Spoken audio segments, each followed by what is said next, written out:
Bonjour tout le monde, bienvenue sur ma chaîne YouTube, ici Kim et aujourd'hui je suis avec vous et Patch pour le temps qu'il va être là. Il est toujours là dans mes intros mais après il s'en va. Donc on est présentement avec vous pour vous présenter le wrap-up de mon défi du mois de mars. Donc oui, je l'ai fait mon amour!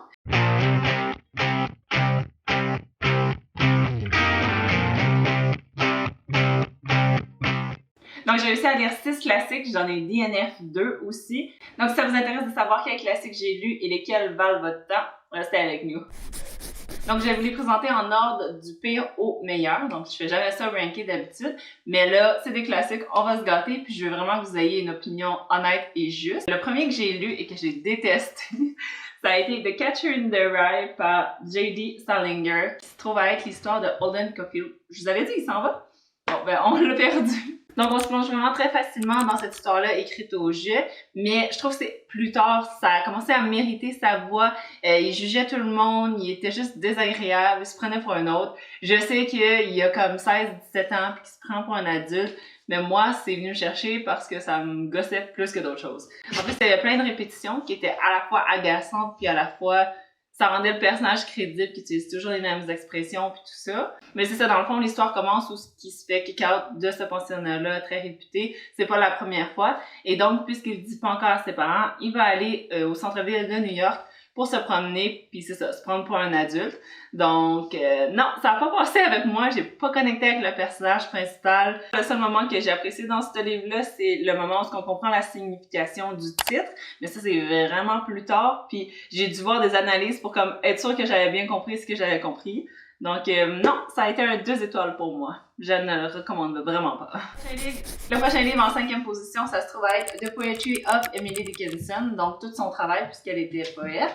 Et ce qui m'a motivée à écouter ça, ça a vraiment été la série Dickinson qui est sur Apple TV. Donc, je suis abonnée, je l'ai écoutée au complet, je l'ai vraiment bien aimée. Et donc, j'ai vraiment aimé sa poésie quand elle était bien placée, mise en contexte dans la série parce que c'était illustré, c'était avec des effets spéciaux. Donc, je comprenais un peu où elle s'en allait, mais tout seul comme ça, lancé lousse, ça n'a pas marché avec moi. Il y a plein de choses que je comprenais pas.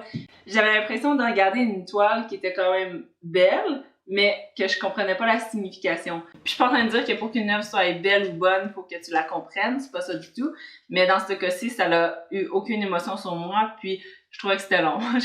J'ai pas accroché sur le grand poème. Sur le total de comme 192 pages, je pense qu'il y en a c'est 7 qui m'ont vraiment fait « Ah, ça c'est bon, ça c'est beau ». Le reste, il y a toujours quelque chose que j'aime pas, quelque chose que je comprenais pas, quelque chose qui rime pas, donc non, 2 étoiles aussi, malheureusement. Ensuite, le prochain sur ma liste, c'est Aldous Huxley, Brave New World. En français, c'est Le meilleur des mondes. Et j'ai pas vraiment beaucoup aimé cette œuvre-là. Premièrement, ça parle d'une société dystopique dans le futur où les gens naissent pas de manière conventionnelle, c'est-à-dire qu'ils sont comme dans des incubateurs. C'est très avancé scientifiquement et les gens sont génétiquement modifiés. Modifiés génétiquement. En tout cas, vous avez compris, les gens sont pas normaux. Et autre détail important, la hiérarchie de la société est classée par le niveau d'intelligence des personnes. Donc, c'est assez bon pour les idées qu'ils voulaient véhiculer, mais je n'ai eu aucune connexion au personnage. Tu sais, quand on dit un personnage doit illustrer un propos en écriture, ça avait l'air d'être ça, mais il n'y avait pas de personnalité qui venait avec. Donc, chaque personnage incarnait un propos, une idée, quelque chose, un purpose. Oui, il était là, je le voyais, mais c'était pas assez pour que ça rende ça vrai. Donc personnellement, au niveau du noyau, j'ai beaucoup apprécié le message. L'écriture était belle, j'ai retenu beaucoup de belles phrases, j'ai compris le concept, mais l'emballage autour, ça a été dur pour moi de le lire parce que je m'ennuyais, je trouvais ça long, il y a beaucoup de répétitions, donc ça a pas vraiment marché avec moi.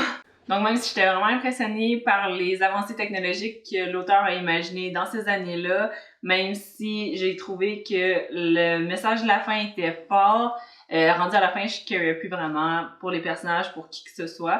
Donc, ouais, malheureusement, j'ai donné quand même 3 étoiles parce que moi, je considère que en bas de 3 étoiles, ça vaut pas votre temps. Moi, j'ai pas aimé ça, je vous le recommande pas. 3 étoiles et plus, ça veut dire c'est bon, bien. Vous pouvez l'essayer si la description que je vous en dis vous intéresse, mais sinon, c'est ça. Ensuite, un classique québécois et ça se trouve à être une pièce de théâtre écrite par Michel-Marc Bouchard, Les Muses orphelines, publiée chez les éditions Les Méac. Et on suit les enfants tangués. Donc, ça se trouve être 4 enfants qui, là, sont rendus adultes. Mais puisque leur mère les a abandonnés assez jeunes, ils ont dû s'élever eux-mêmes. Donc, ça m'a vraiment beaucoup fait penser à du Michel Tremblay au niveau du joual, au niveau de comment ils se présentent, au niveau des liens qu'ils ont entre eux. Les personnages étaient crédibles et j'ai passé un très, très beau moment. Dans le fond, l'histoire se passe la veille que la mère est censée revenir après plusieurs années d'absence et les enfants essayent d'imaginer qu'est-ce qui a pu, au départ, juste motiver son absence. Et ils vont avoir leur petite théorie là-dessus, puis il va y avoir des secrets révélés. Donc, c'est vrai que quand on lit ce livre-là, tu te rends compte que ta famille est pas si pire que ça, pas si anormale que ça.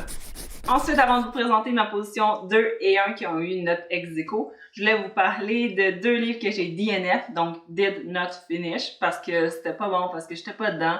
Donc ça se trouve à être The Great Gatsby par F. Scott Fitzgerald et The Bell Jar par Sylvia Plath. Dans les 2 cas, je pensais que c'était quelque chose, puis c'était complètement autre chose. J'avais pas la patience de continuer. J'ai quand même arrêté tôt au début, donc c'est peut-être aussi pour ça, mais j'avais pas le goût d'y donner une chance. Pas intéressée du tout, donc peut-être je vais les reprendre à un moment donné, mais j'ai pas gardé une très bonne expérience de ces 2 lectures-là.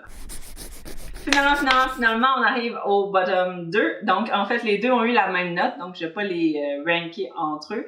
Funny enough, les 2 sont à propos d'animaux. Donc, j'ai nommé Rhinocéros par Ionesco et La ferme des animaux par George Orwell. Les 2, je pense, je les ai lus dans mon vlog. Si vous avez manqué mon vlog où je commençais mon défi, je vais vous laisser le lien en haut et en bas pour que vous puissiez aller le voir si ça vous intéresse. Et donc, oui, c'est ça, les 2 se sont servis des animaux, d'une métaphore pour illustrer un propos.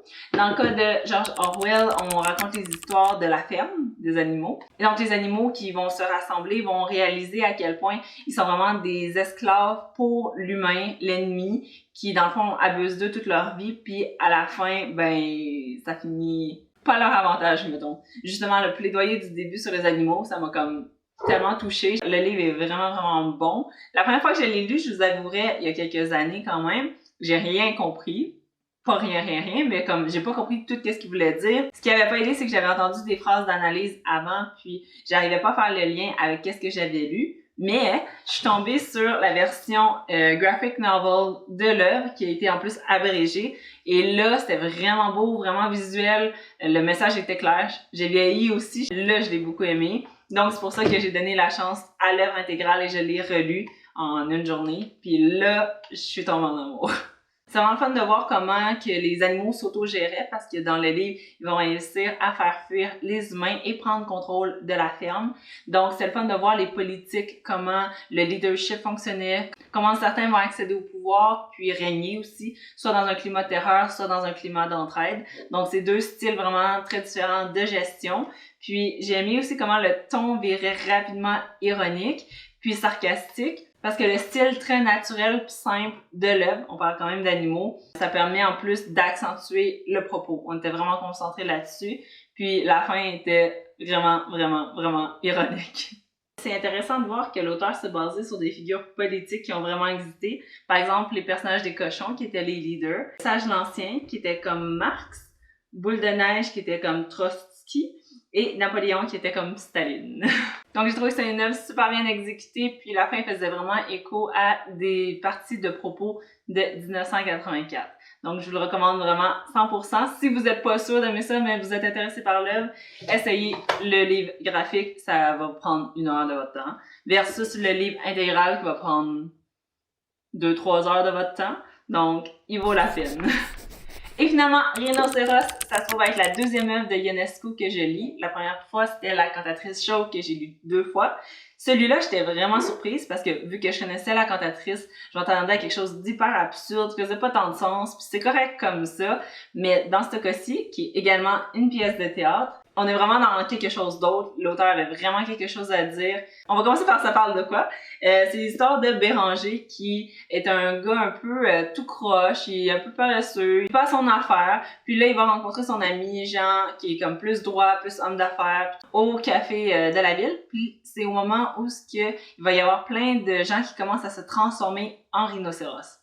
On sait pas pourquoi. On sait pas comment le mécanisme se fait pour sélectionner qui va tourner ou pas. Puis Béranger est juste témoin de tout ça. Puis il va pouvoir poser un regard là-dessus. Puis il va résister au changement aussi. Et donc, c'était vraiment super bon. Là, j'ai juste me fier à mes notes pour Rhinocéros parce que j'ai vraiment beaucoup aimé plein de choses dedans. Mettons, il disait « La peur est irrationnelle, la raison doit la vaincre ». Je trouvais ça vraiment le fun que ça allait être des fois un petit peu absurde, des fois ça restait dans le bien réfléchi, par exemple, d'absurdité. Il y avait des syllogismes, donc « Tous les chats sont mortels, Socrate est mortel, donc Socrate est un chat ». Fait que ouais, vraiment super bon. Il y avait beaucoup de conversations en simultané. Fait que ça, c'était le fun à voir, j'imagine, en pièce de théâtre. À lire, c'était correct. Mais sur scène, ça doit être vraiment plus dynamique. Donc bref, lui aussi, je lui ai donné un 5 étoiles. J'ai été très surprise par la direction que ça prenait, le message que ça envoyait. Et voilà, ça reste dans mes préférés. Donc, c'était pas mal tous mes classiques que j'ai lus au cours du mois. Moins les deux qui n'ont pas vraiment attiré mon attention, malheureusement, qui ne se sont pas démarqués. Et donc, les voici. Ça m'a vraiment donné le goût d'en lire plus, de continuer à en lire, évidemment. J'en ai encore vraiment beaucoup. Puis, ça m'a un peu désensibilisée à la genre de peur que j'avais d'en lire. J'ai toujours peur de pas comprendre, de pas aimer ça, de trouver ça trop long, trop dépassé, je sais pas trop. Mais ça m'a comme dit, hey, il y a des vraiment bonnes choses dans les classiques. Puis, oui, il va y avoir des... Je vais pas dire des citrons, parce que The Great Gatsby, ça peut être le livre préféré de quelqu'un, mais tu peux trouver ton livre préféré parmi ceux-là. Donc, c'est comme le message de pas m'arrêter à ça. Et voilà, c'est tout pour le classement. J'espère que vous l'avez apprécié. Likez-le si c'est le cas. Sinon, je ne vais pas m'étendre trop sur chacun des classiques avec toute l'analyse complète parce que moi, j'en ai fait une suite à chacune de mes lectures ou presque parce que j'ai toujours jamais bien compris puis je voulais pas que ça va être trop long. Bref, laissez-moi savoir dans les commentaires quel est votre titre de classique préféré et on se retrouve la semaine prochaine. Bye bye!